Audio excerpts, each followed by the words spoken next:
What's up, everyone? Welcome to the first ever official QMTG podcast episode. My name is Esmond. Joining me are my co-hosts today. Paul, you've seen me before. Yes. Yes. Yes, and I am Smith, and I'm back. Yes, that's right. Paul and Smith, they are going to be, hopefully, my regular co-hosts on this show. Otherwise, at least one of them. And for today, we are going to start by talking about our commander goals for 2025. We have a couple of points here. And the first point we're going to start off is with how we're going to approach commander this year as compared to last year, 2024. So, Smith, why don't you start first? Okay, so I think I play a lot of different LGS and I meet a lot of people. And last year I was quite fortunate. I went to Barcelona. I went to Korea as well. So I actually have some games overseas, met some new people, and I realized that being able to play beyond my own pot made me realize that the nuances of playing commanders can be very different and things like this. Sometimes people, especially people talking about power level, right? And then now we have the new bracket system and things like this. Yes. So over the last year, I've already started changing a lot of my own decks to make them more less salty. I tend to play less salty cards. So I think my 2025 goals is really to continue on that journey to play less card that makes people feel salty and play more fair magic. I would say more fair magic, less of the tutor, less of the zero mana rocks, and thanks Wizards for banning some of them already. If you guys have Helping you actually, out. if you've seen Smith on the channel, the few games he's been on, some of them are really high powered actually. And yeah, so Smith, that's great. I think that's a good goal. You covered some of the points that we're going to go through actually in the podcast. We're going to talk about the games we're going to play. We're going to talk about a bit about our power levels and updating our current decks. But yes, Smith, to me, you are a very high power level player. I try to be less. I try to play more community friendly decks, especially so because I think less salty is like the means to an end. What my end goal is really because I have to meet more people. I have to meet more people. I have to play with more new pods, play with more friends. So I'm trying to like make things a little bit more community friendly. Yes, so that's my goal. Meeting more So friends actually. are you planning to play more Commander this year than Oh last yes, year? Okay. yes. So later on we'll talk about tracking the numbers as well. Okay. So we must great shout out to EDH Red for inspiring us on this topic as well. Right? Yes. so I'm gonna play more commanders and I'm trying to meet more people going different places to play more games. Yeah. All right, Paul. All right. What about you? I'm actually probably going to go the opposite direction from Smith. I think I play a lot of very friendly cards, which are a bit lower power, and I tend to try to just make things work as the bare minimum of things. But I think as a result, you get good at what you practice. I think I've gotten pretty decent at that. But as a result, I tend to have too little practice playing with higher power cards and certain types of lines of play. So I probably want to try to develop a little bit more skill in playing the more meta lines, right? And thinking about where are the good situations to go for something, how to navigate the decks in a certain way, which is more relatable to how I think more people play their EDH decks. Yeah. We'll talk about your Aminatu deck later maybe. That Yes, you never okay, played. sure. Okay, sure. CDH welcomes you. Play more lines. CDH, let's go, Paul. Well, actually, so for me, I'm actually going to try and play more Commander. I really like this idea of tracking the data. So that's a big incentive for me to get out and play more. And I also haven't really been keeping up to date with all the new commanders and new sets from last year. So I do want to try and update my decks a bit more consistently this year. And also play more games, go to more LGSs, play with more people, and do more gameplay episodes. And hopefully, podcast episodes like this where we can share our thoughts, discuss what we've done, how we've played, discuss our decks or deck ideas, and yeah, get some feedback from the community. Maybe even make this into a monthly live stream, that kind of thing, so we can actually chat with members or chat with just the whole quintessential MTG community. And I think that might be a fun thing to do. Might be interesting. Yeah. I mean, all of us have their own personalities and quirks and the things that we like about the game. So I'm sure there's something to share across the year. Definitely. Yeah. So, okay. let's move into the actual tracking of our games. The big, well, topic for today is, like Smith said, inspired by Joey from EDH Rec. I think Joey and Dana, they were the ones who tracked their games for 2 years, right? Yes. So they had a Crazy bunch of commitment. yeah, Oh, they had a whole bunch of data, and we are trying to expand on that a bit as well as put our own data sets inside. So let me bring it up. Okay. So the one I'm sharing right now is done by Smith. So Smith, you can't see it, but I mean, if you open up your spreadsheet, this is what people are seeing right now. So we're seeing all your decks, your Tivit, Krieg, Magda, Pirates, and then at the bottom is all the decks you keep as a collection, but you hardly play them. yes. And of Yes. course, Okay. yeah. Yep. I mean, the year just started, so currently you've only had one win with Krieg that you've put in. Is Crick Oh, bad? that was just me testing. I Oh, was just trying to test if the spreadsheet works. okay. So it's not updated at all. It's not updated at all. So Okay. because I think last year, so what happened was I tried after listening to the 2023 podcast where they talked about 2024. So I started making a very basic version of it. At the end of 2024, I did like a little trend check on my own personal Instagram. So what I did was the whole Spotify rap, which was done every year by Spotify. So I used the whole look and feel of the graphics and created my very own EDH rap for 2024. Yep. So which Paul wouldn't know because Paul is not on social, so I he saw wouldn't that have on seen the Instagram. post. Yes. So after I did that, it was actually very well received. So actually a lot of people in the community actually DM me and ask me about, oh, how did I do that? Like, how did I actually track all these numbers? Is there an app to do it? I was like, oh yeah, there is this amazing app. It's called Microsoft Excel. and everyone was very intrigued. They were like, oh, how do you do it? What are some of the things that you track and things like this? I was like, oh, actually for 2024, all I did was like really tracking win, lose, the total number of games played, and then then with that all these questions, so I decided, okay, why not I do a 2025 version and also includes all the different kind of experience I have for the whole of 2024 and create a public spreadsheet that I can put online, like a template that people can just download and just use and start tracking their own win and lose as well, since everybody was so intrigued by it. So that's how this Excel was born, and it's not updated. The version you see is not updated because it's just a template for people to download and use it. Yeah. Okay, so let's run through the spreadsheet just very quickly. We see the decks, we see the win, lose column, games played, win percentage, and then there's deck power level, which is something we haven't actually discussed as a group yet. And you can see all the way down, you have 29 decks, and then there are 9 other decks that you don't play. Yes. I Okay. have 9 other decks that I don't play. So you have a battle log here as well. So Yes, the battle log. I'm very proud of the battle log. we have the date, the deck, the result, game type, turn order. I'm gonna click on the drop down as well. So result, you can Yes. see here the game types, how many players, whether you started on which turn, whether you had a soul ring, how it ended, and then which turn it ended. And I think additional remarks is quite good. Like, I think you mentioned a column about like, was it fun? Did everyone have fun? That kind of thing. So that might be something I would add. I actually made a copy of this for my own. So I edited a bit with the power levels and put in all my decks. So I'm quite excited to start tracking as well.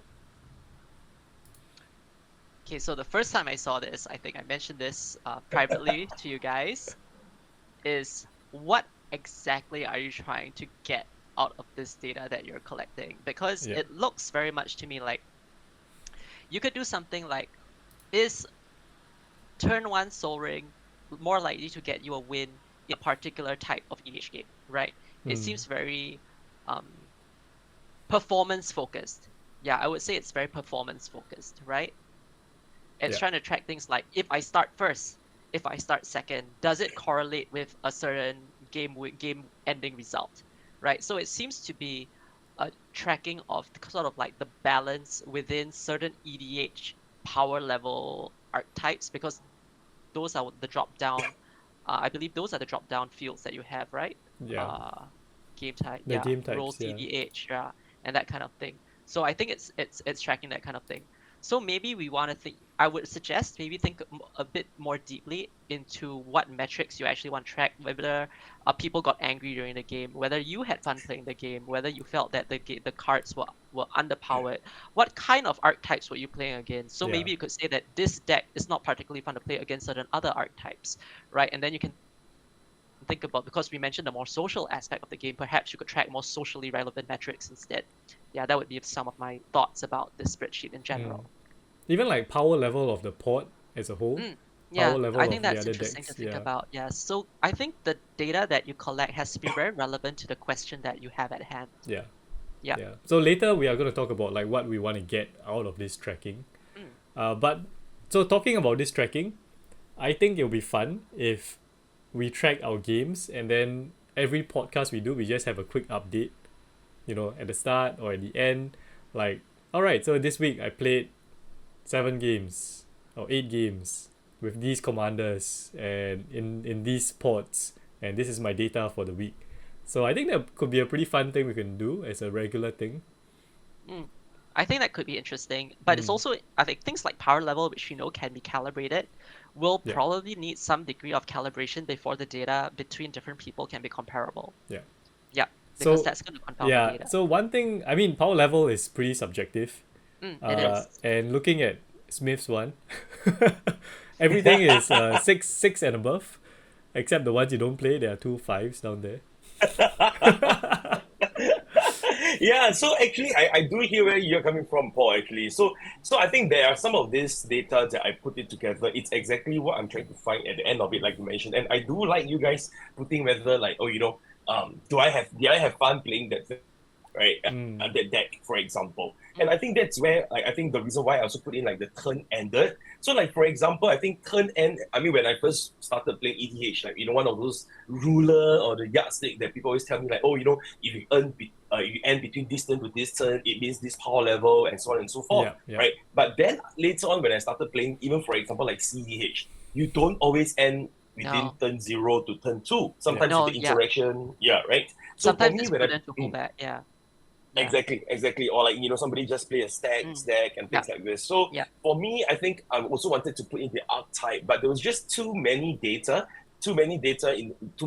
in terms of, like, especially when it comes to your opponents as well. Sometimes like just playing a few games is really hard to, especially for me when I want to play with randos in different LGSs. So it might be a bit hard to get all the data, which is why that's where the remark column comes in, right? And then that's where the remark column comes in. And then for the like the soul ring, right? So it can be a situation where, am I seeing from a performance basis that, turn 1 soul ring helps me to win the game. But if at the end of the year, if I realize that actually with, like, let's say out of the 300 games that I'm playing, 200 games I don't, and 100 games for some strange reason I'm very lucky, I get turn 1 soul ring for 100 games. And the 100 games I actually lose 80 or 90 of the games, right? So to me, I'm like, oh shit, like with soul ring, people tend to target you first, for example. Or is there just the fact that, actually, for all the games that I have a soul ring, it's actually 50-50. So it doesn't really matter. So then it might be a question of, does fast mana really matters, right? But then, of course, it's not good enough because it's only one piece, if you're talking about multiple pieces and things like this. So for me, some of the stats, you might be right. So it's really more so of, like, for me to put in the raw data, which is why I choose to, like, have this battle log. But eventually, what do we read out of this data, or what kind of picture we are painting, that's when it comes. So I think some of the definitely it's a starting point, and I'm sure this data will evolve over the year. Yes. Especially our viewers. I'm sure some of our viewers actually do this as well. So if you guys have any suggestions how or what other criteria we should track, let us know. We can add that it would be in. very interesting to see. But I think so the question is, what are we gonna get out of it, right, at the end of the year?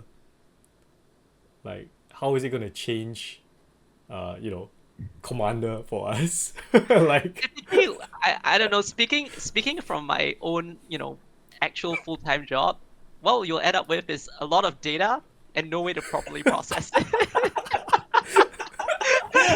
boss is not watching this. I hope your boss is not watching this. He's aware. He's aware. Yes, he's aware. So you just have a bunch of data then. Yeah, I just have a bunch Nothing of to do data. with it. Yeah, nothing to do with it. Yeah. No, I also have this challenge. Like for 2024, like for example, Esmond earlier on, he was talking about, he wants to be a bit more religious in updating his deck, right? But Yeah. for me, I'm overzealous when it comes to updating my deck. Right, like even during the whole spoiler season, I'll be like, "Oh my god, this is good for my deck. This is good for my deck. This is good for my deck." Everything. So throughout the whole year, my deck is constantly evolving. So technically speaking, the data is actually not constant, right? Yeah. At the start of the year, my Magda at some point of time, it was like, okay, I don't want to play unlimited combo. I take out Clock of Omen, right? For example, and then I realized that sucks. Because without the unlimited combo, but it is still a Magda, and everybody, even despite me telling them I do not have an unlimited, people will be like, no, Magda is still a tutor in the command zone. Yes, Kill it Smith, is. kill Smith. Kill Yeah, Smith. right. So end up I'm like, okay, fuck this shit. Oh, sorry. So I'm like, okay, since you guys wants me to, you guys already have this perception of Magda, just let Magda Just be go for Magda. it. Just lean into it, Yeah, right? just lean into it, put the clock back, and then I will just go to table that says that, hey, this is Magda, it comes with a clock. Do you guys want to play with me? Yeah. Right? Yeah. So Yeah, I think pretty much. so throughout the whole year the deck just keep evolving. So that is one of the challenges that I don't know how to overcome when it comes to collecting the data actually. Yeah. It's actually relating to how is what metric you track, right? Because if you just look at the deck in its isolation and you compare as you make changes how the performance changes, that itself is its own data sheet, right? Which would be performance as changes Yeah. happen, which is Exactly. it goes out of control really quickly. Like just for that one deck. Yeah, just for that one Yeah. deck, right? Exactly. Yeah, it'll just go out of control. And you can't just play that same deck so many times to get enough data. Yeah, just I for the think. sake of getting Yeah. data, because that goes against the principle of you should be having fun, unless you really like doing that, but that's up to you. And No, I mean, it's crazy. Like for example, last year the deck that I played the most, it's actually my pet deck, which is Jolene. So I managed, even as my pet deck, out of my close to 40 decks, I only managed to clock 32 games. That's a It's lot. only 32. That's a lot, though. that's It's almost a one lot. game every 10 days. It's a lot in terms of number of games, but in terms of getting a sizable data, Yeah. 32 games, it's not Yeah. really that huge Not- a yeah, number not actually. enough. Yeah. Yeah. So that's why if we're talking about like every deck has its own spreadsheet, some of the spreadsheet might not be very meaningful, I think. You know, what I think might be really interesting is if we share this spreadsheet, right, and maybe people like sign up and they use it, and what we can do is we can aggregate deck lists, cluster them according to their similarity, and then use that as an index, right, to see how the performance of the decks goes within a certain That's called confidence. EDH reg, Paul. No, It's EDH not rank is EDH. different. Well, that's EDH rank is different. EDH is what cards tend to go into the deck, but it doesn't track whether the cards and the type of similarity of the deck relate to a particular win rate. Performance. The performance, yes, Yeah. it doesn't track the performance. Yeah. Yeah. But that's a huge data undertaking. I'm not doing that. Pay someone, Wizards, pay someone to do that, right? Pay someone to do that. Okay, Let's but ping Joey. Let's ping Joey. Let's ping Joey. yeah, like the question is how important is it though? So what if your deck does very well? What are you gonna do about it? How is it gonna change? Like It's not very important. It's a children's card game for ages 13 and up. So it matters to me. It matters to me in the sense that, like, for me, what I want to get out of it is really like I mentioned, right? I want to be less salty. I want to be a bit more community friendly deck. So if my deck's win rate is too damn high, yeah, then I'm like, okay, this is not community friendly. Because like, if let's say for example, I managed to clock 8 games, and out of the 8 games, I win 7 of them. That's just crazy, right? Then I will ask myself, am I pub stomping? Am I building a deck that people can't handle, right? But if I have, like for example, Jolene, I love it. I like how it is, but over the year, I've been changing out certain things. I remove a lot of like the creature tutors. I stopped like having, it was not a change that I wanted, but Dockside got banned. so with Dockside being banned, I'm like, okay, because one of my lines, it was very clear. Play a green tutor, get Dockside, and then, and then the line happens, right? And then without Dockside, I'm like, am I just going to tutor Magda within the deck, or am I just going to tutor another dragon? But those creatures are not game winning, right? So the tutor itself become less meaningful for me. And I remove the green tutors and I evolve the deck. And I'm very happy with the win rate because given that it's my pet deck and I still want it to win, so with 32 games clock, I win 48 for 50%. I think it was a 50% if I'm not wrong. That's very high. Yeah, Though. that's pretty Yeah, high. it's Very, very high. That's Yeah. a very high win rate. Yeah, so to me, I know, okay, this is a deck that I can bring to LGS, and if people say that, hey, this is a high power, I want to play something nice, fancy, okay, I can bring that Yeah, deck you can out. bring that down. Yeah. Yeah, and then if everyone is like, oh, I got this guy who's a new player, there's not, he doesn't really play a lot of things. Okay, sure, let me bring out a win, something that I know from 2024 that has like a 1 win out of 7, right? That's a but bit I still low, have fun no? playing that deck. I think, okay, so this is interesting, right? Like, you're talking about win rates and what you think. I think, like, anything that clocks within a 33 to 40% win rate upwards would be considered a pretty high power deck in my thoughts. Because if you consider the 4 people around the table, you typically are thinking about an average just by chance. If it's 25. just drift, Yeah. 25%, If it's right? balanced, Yeah, that would be balanced, yeah. Yeah. So, but I do have a very interesting deck that I've played against Esmond before, actually. It's my mono black braids deck. Actually, that braids is actually a pretty fun deck to me, but not for the rest of the table. So that deck, at the end of the year, if I remember correctly offhand, I have 1 win out of 9 games. Because Everyone wants to kill you.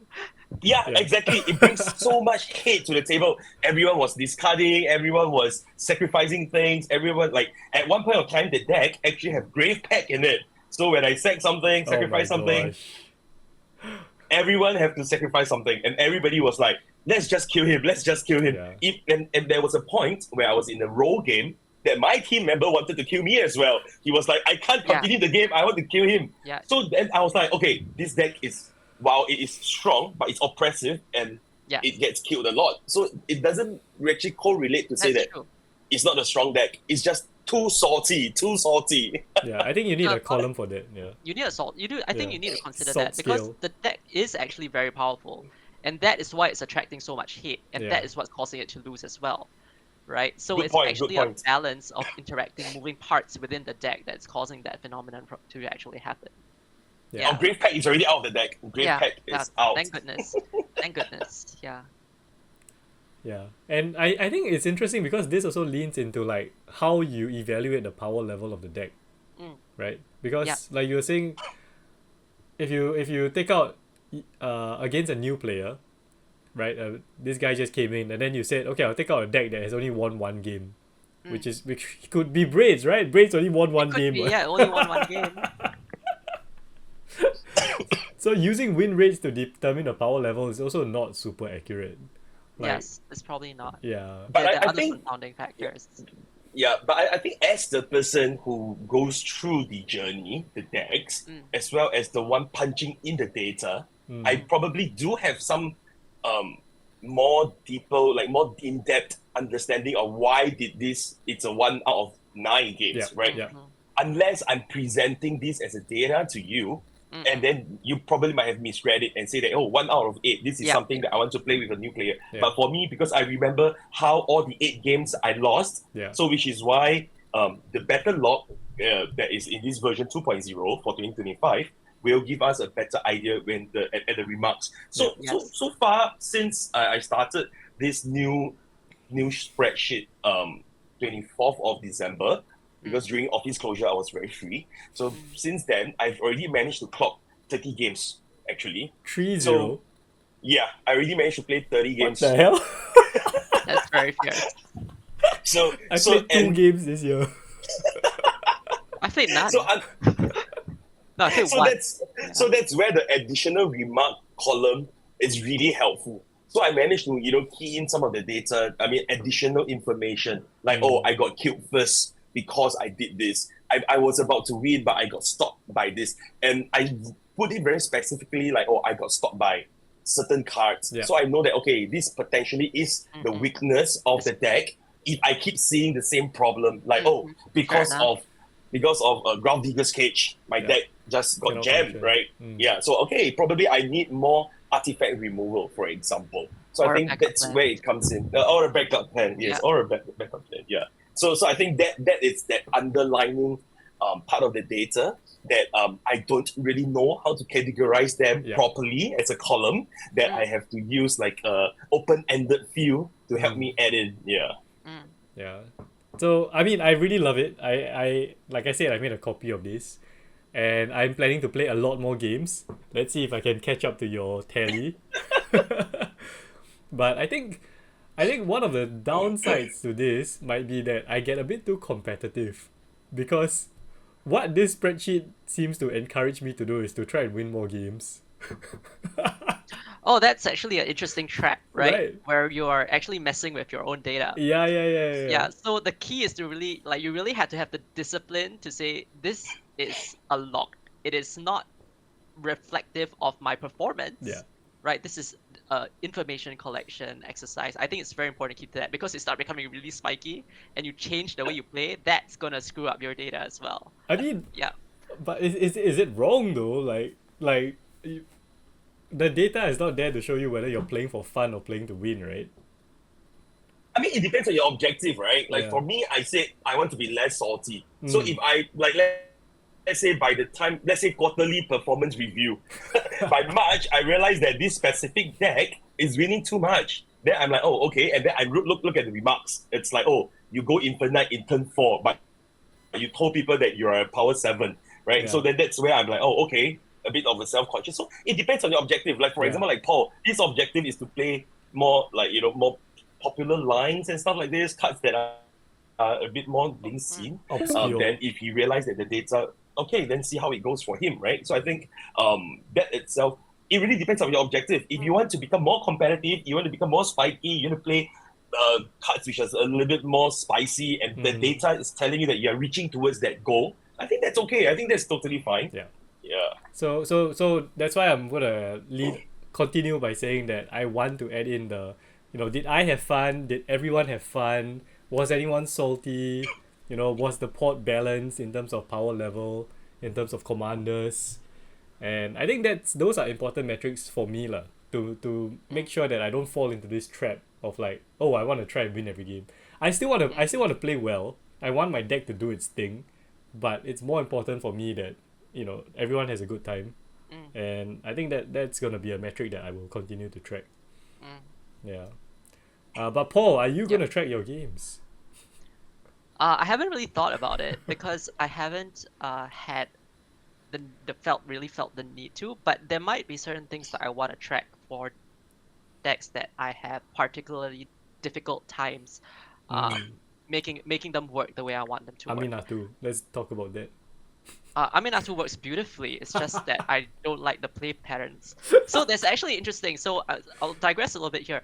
I actually found this website called commandersalt.com or something. Oh like yeah, that, yeah. Right? Salt level, yes. Salt level, right? So I put the Aminatu deck in, and it came back with a 94 point something % chance of infuriating my play group. That's more the context I don't play it. When I actually do play it, it works beautifully, but I always feel so bad after playing it that I'm like, no.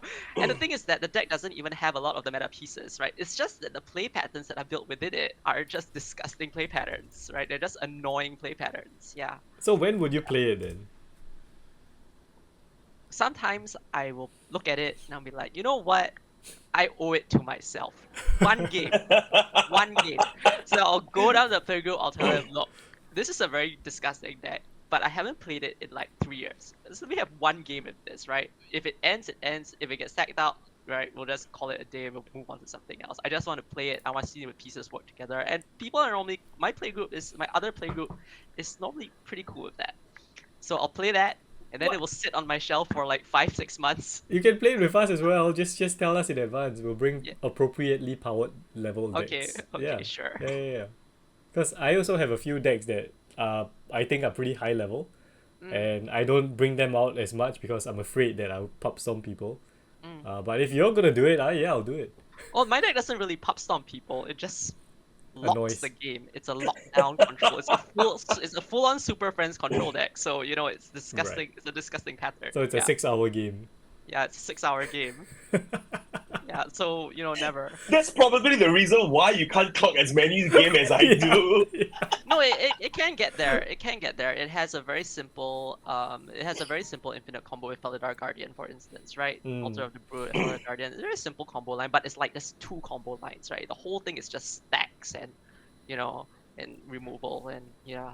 So it's Okay, so let's get back to the tracking. So you were saying that there's some things you want to track, right? Yeah, so I have a deck which I'm probably gonna play on the channel quite soon. It's my Lonus deck, and I've been playing it, and it does its thing. It makes clues, it does its things, but I find that its power level is a bit low, and it's because I have intentionally made the mistake of over synergizing the deck. But at the same time, I also want to adapt it such that it doesn't go infinite too quickly, and it's not underpowered as well. So trying to find that balance is very difficult. So I think tracking that particular deck, what I am playing against, what power level I'm playing against, where it kind of stands, right, and how efficient it is going to be particularly important. But not for the data sheet. Obviously, will look very different from this data sheet that is presented because it's really tracking the metrics for one particular deck and the performance of the cards within the deck. When were the cards good?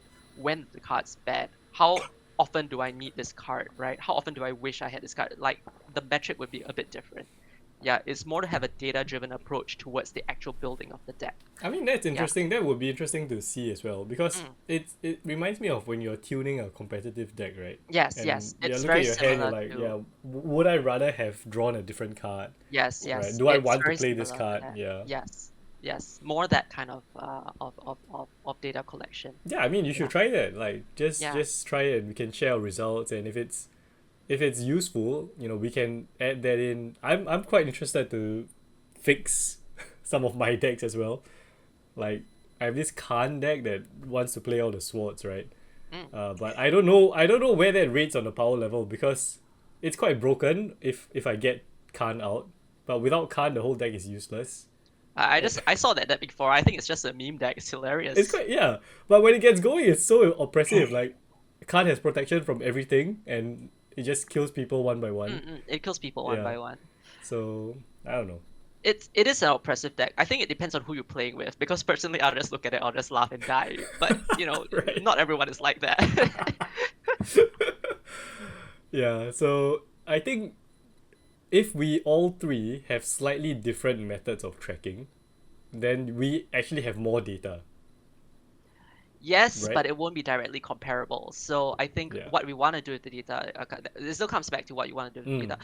Interestingly enough, the thing about Smith was saying just now about like having all this data, sharing it so that people can have their own tracking, all this. If you have like a larger pool of data, I think it'd be more interesting and you'd be able to do more things with it, right? Yeah. I mean, like you said, we all have different aims lah. So even though the tracking is slightly different, there's still areas where it might overlap. I mean, me and Smith are going to overlap quite a bit, of course. Maybe for yours it's a bit different. It's interesting as well because I love EDH Rec. I think it's a good data website. But I think the EDH Rec, currently there is speculation. I'm not sure how true it is that it has it's confounding its own data, because it pulls data from like Moxfield and Archidec and all those things, right? So people use EDH Rec to build their decks, which in turn bumps up the scores of certain card choices within the deck and dirties their overall data set. So I think if there's like independent tracking that is held separately, we might be able to kind of like think arbitrarily, right? Like to have a kind of like the basis of a new platform to track all these things that can help to alleviate some of these problems. But I'm not going to do that. I'm not going to program that. Like, screw that. Someone wants to do it, go ahead, right?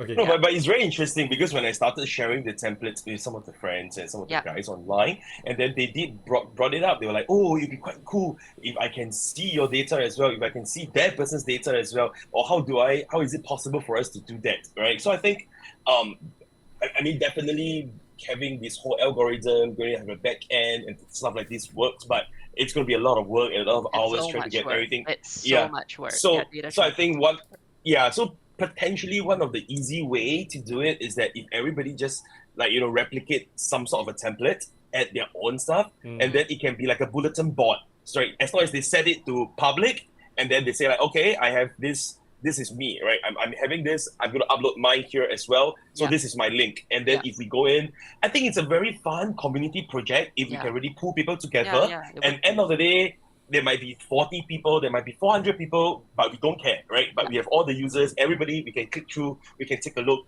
Potentially, it might be interesting. Like, for example, if let's say I have a Jolene deck, which gives me 50% win rate, and then this person is trying to build a Jolene deck, and then his win rate is poor, for example, then he might be, oh, what's wrong with mine, right? Can I take a look at your deck list, Smith? How do you do it, for example? Then potentially that's where our box fill links are there. They can click, they can reference and things like this. I think it can be a very fun community project if everyone does it like together. Oh yeah, for sure. I think it can definitely be a lot of fun. It's very interesting. Moxfield should just put this on their site then. Just have the tracking. It's a big tracking thing fields though. on Moxfield. I think it's a really big thing though, because like if you think about having all those things and all the primers and all the literature, you're really building up something similar to like a scientific database with like, you know, data and statistics and literature written about it and people like reviewing like the information that's written and how valid it is, and it's just going to Okay. Yeah, we're Too getting a much. bit off track. But, to get back on track a bit, I think one of the things that I want to figure out from all this tracking is how many decks should I keep? Like which decks do I play the most, right? Which decks do I have the most fun with? And like I'm gonna share my own spreadsheet that I did. So this is copied from Smith, and currently I have 21 decks. So to me that's a bit much. Like I don't really want to have more than 15, I think 15 to 18 decks, because and then you can see Smith's stacks in the background. yeah. Smith has a lot of decks in the background, but and Paul, you're doing like the 32 deck challenge. You can Yes, talk I about am that trying. But yeah, so I see myself playing at most twice a week, right? And then maybe every time I play like 3 to 4 decks. Even 4 is a bit much. Like I'm only gonna play in the evenings for a few hours. So that's what, 8 decks a week. So 2 weeks is gonna be 16 decks. And then from there I can just rotate, right? That's how I view it. And I also want to have enough decks with different power levels. So for me, I'm trying to use it in the 4 power bracket that Magic is apparently going to do. So I do want to have some of a lower power, some of a higher power level. Ideally, they will be equally split. So 4, 4, 4, 4, maybe 16 different decks. That kind of thing. But yeah, so I think I'm going to use this data to figure out which decks I enjoy playing, which decks I play the most. I don't really care about the win-lose statistics. Yeah, it's more of which decks I bring out the most and then I end up playing. And I think one important thing that I want to add into this battle log is, first of all, whether the deck did what it's supposed to do, and secondly, whether I had fun with it. Because currently I'm building an Iron Man deck, and and like it seems so busted. It's like Magda, right? It's a tutor in the command zone. Yes. Yeah, and then I built in like 3 different combo lines. And I'm just like, well, is this even going to be fun? Am I just going to tutor out the same things every single game? And then, you know, people are just going to try and stop this one thing from happening over and over again. So, in terms of like replayability, I think that's an important statistic to track for me. Yeah, I the big feels on the replayability point. Big feels on that. Yeah.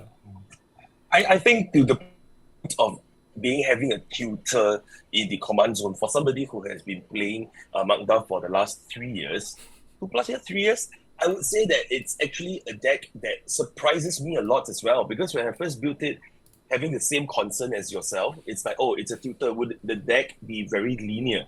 But actually, end up, I really love it because it's almost as if like I'm solving the puzzle every time when I'm playing with different pots, like different situation, when I know that, oh, this game I'm playing with more like, you know, turbo decks, turbo commanders, right? How do I going to have a mulligan the way I start my hand, as well as like, you know, what kind of pieces should I tutor out first? Should I tutor out a stack piece, right, to stop them first and things like this? And then every time when people is trying to stop me, then I have to think about, oh, when do I tutor out the right card so that I can stop them from doing it. So like I've defense grid in the deck, but defense grid is not something that I want to cast right from the start, because sometimes defense grid itself is a card that will stop people stop the next player from stopping another's player win, right? So it happens that way. So for me, it's like I love Magda so much in a sense because every game that I'm playing, it's almost as if I'm trying to solve the puzzle, same puzzle, but in a different manner. So you'll be surprised how Iron Man might actually give you that kind of experience as well. That is a play pattern of, I think, what is defined as a toolbox deck, right? Yeah. Yes, it's Yeah. a toolkit toolbox, like very similar to like Mono Blue Tron. Yeah, so it kind of depends on what kind of upgrade lines you have, because I believe the idea is that you attack with Iron Man, you sack the old stuff, you put in the new stuff, right? So it's like having interesting webs of upgrade lines is the fun of it. So the thing is that I think Magda is a bit more flexible than Iron Man, because you tutor it instant speed, right? I think. Yeah. Sacrifice 5 treasures, you tutor it out. Iron Man is like I have to attack with it. Combat, yes. And then it's only like a birthing pot thing, so 1 plus the mana value of the artifact. So it's more restrictive in terms of timing and in terms of what I can find and what I need to sacrifice.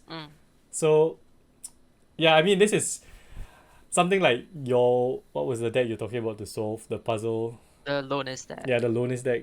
So I have to Yeah. play a bit more, and I think this is where the data is going to be more useful to track whether I do end up keeping this deck or not. Yeah. But in terms of upgrading decks, I haven't been very up to date with my decks. I've been letting them collect dust a bit and just upgrading a few of my favorite decks like Tuvasa and Earth Dragon. So hopefully this tracking will also help me to consistently upgrade my decks with every new set, or like Paul said, like, oh, I don't like this card in my hand, and then I can write it down, and then when I look at the sheet I can remember like, oh, this card sucks, I'm going to replace it with something else.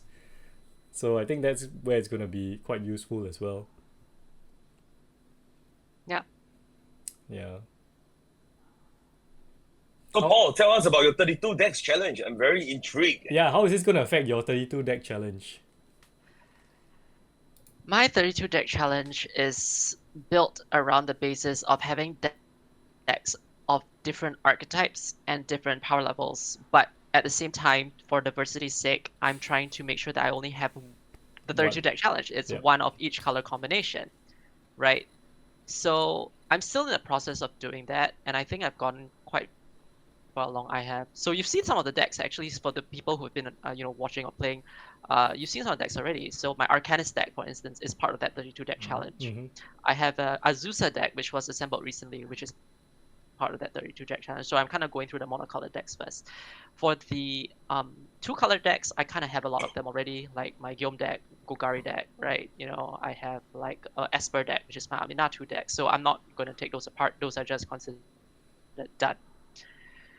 As far as upgrading goes, I was talking to Esmond just now. The only deck that I really update nowadays, other than the problems like the ones that I'm tweaking, is my pet deck, and I only have one pet deck. It's my Aminatu deck, which you don't and play. I never take out to play. Which you don't play. Which you only can play once every 6 months. Yes, because the idea is that I keep that as a vanity project, right? What's important to me is that I like the commander, and I have it in the form which represents what I like about it best.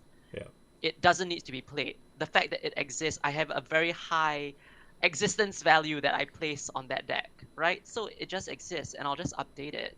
Yeah, I mean that's my But I Tuvasa won't deck for me specifically look basically. for new cards. Yeah.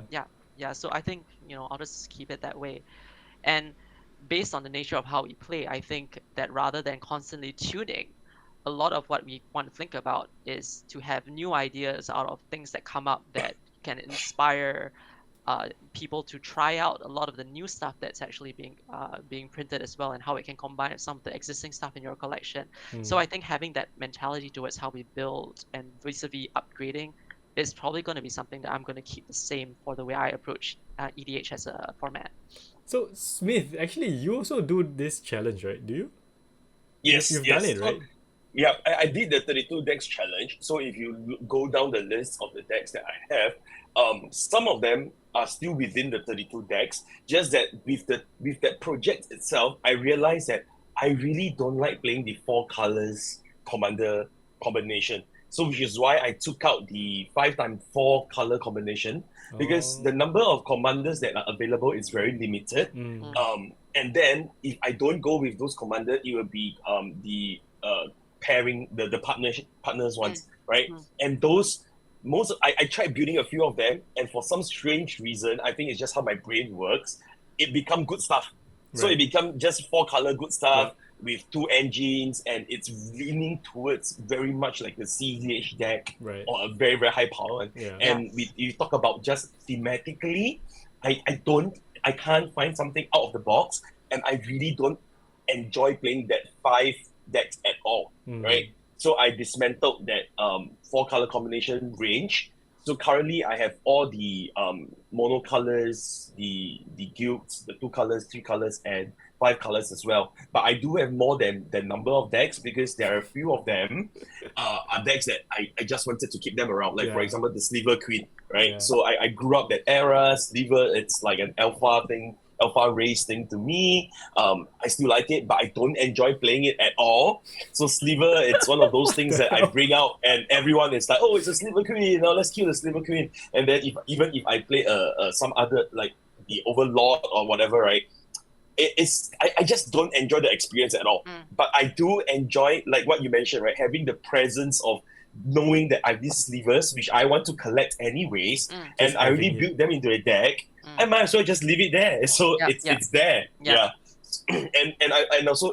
And also have this new way of trying to build decks, which is having the same body. So one of the reasons why I want to have all these different color combination, right, is that while I'm having those shell, I can change the commander as long as the color fits and some of the cards and the synergy still make sense. So over the last year, some of the decks has evolved into having a single deck, but I can play with 2 to 3 different commanders. And because of some of them are more synergized and some of them are less, so it affects my power level as well. Yes. Yeah. So when I go to an LGS, sometimes, like let's say for example, after a long day of work, instead of bringing multiple decks, I can just bring one deck and say that, hey, do you guys meet high or whatever it is, right? I can just flip around and change a different commander, and I can have that kind of experience that the table wants. So which is why the tracking sheets, the list is a little bit longer than it should be, because there are some of them that the things can be very, very different. So which is why I decided to track them as 2 separate decks instead. I like that Yeah. actually, because there's inherent power level of the commander,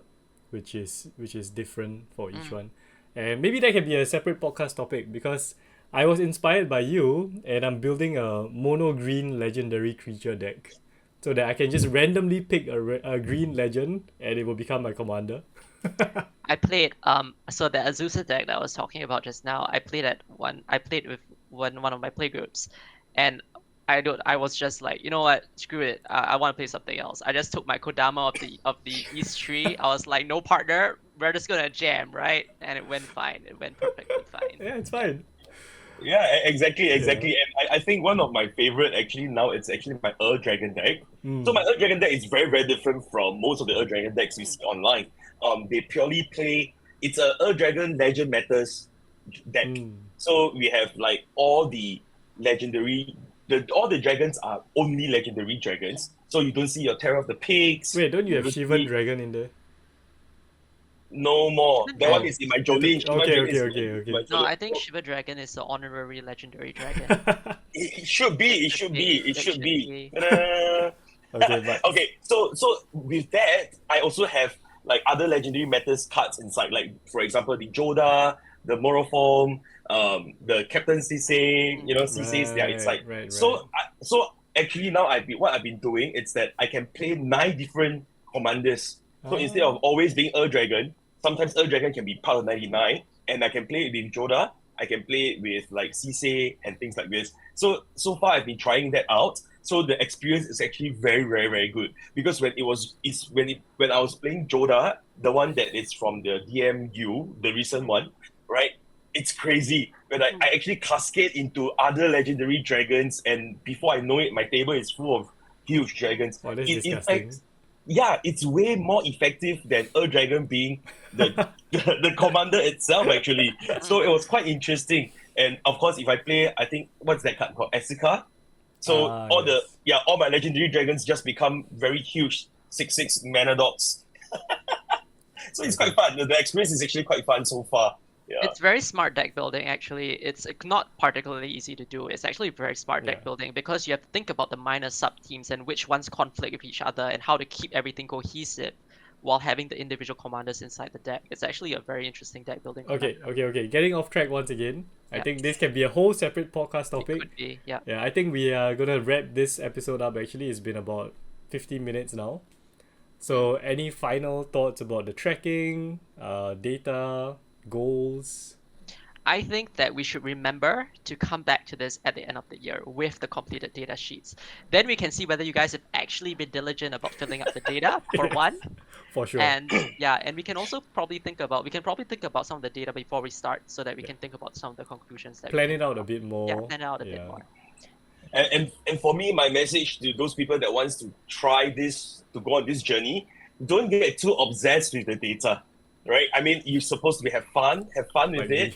me. Yeah, I mean, like, don't get too obsessed with it to the point where, you get upset because of the numbers that you're seeing, or you get upset because you forget to, track certain things. For me, it happens as well. Sometimes I just track wrongly, but it's fine. Just, briefly do it. This is not like we're not publishing any study papers or anything. So have some disparity once in a while here and there. I think it's fine. So as most important is just have fun tracking it. If you're tracking it and you're unhappy doing it, don't do it anymore, right? Yeah. Don't force yourself to track all these don't force numbers. yourself. Yeah, it's Yeah, just, I think it's just for your own. that's- It's only for your own fun and enjoyment. So Exactly, it's just for my own curiosity because I love stats. That's all. So that's my only message to those of you guys watching this. Don't get too obsessed by the numbers. Yeah. Well, there's one stat I'm gonna add into my list is whether I lost to Smith. the rivalry begins. The rivalry. That's actually quite funny. Who did I lose to in this game? Who won this game? Yeah. Okay, but yeah, let's wrap it up. I think I just want to round it off by saying that we're gonna try and do this podcast once a weekly podcast, at least for January, right? And then we're gonna see if it's sustainable, and maybe we'll try a different schedule for February, maybe just 2 episodes, or we'll do a live one and see how that goes. But if we can do this weekly, I think it'll be great, just to update everyone on this sheet. Like I said, it might just be 2 of us. I think as long as there are 2 of us, we can do an episode. Let's do that. Yeah. And then regarding podcast topics, we're always open to you guys suggesting. Leave a comment down below. Just tell us what you want to talk about, what you want to discuss. Yeah. And yeah, we'll talk about it. Because these 2 people have a lot of opinions. That's why we're here. That's why you guys are here. Yeah, because we have opinions. I love to share. Yes, that's fantastic. Yep, but that's it. Thank you for joining us for this episode. And yeah, we'll see you next week. See ya. Bye Bye bye. bye.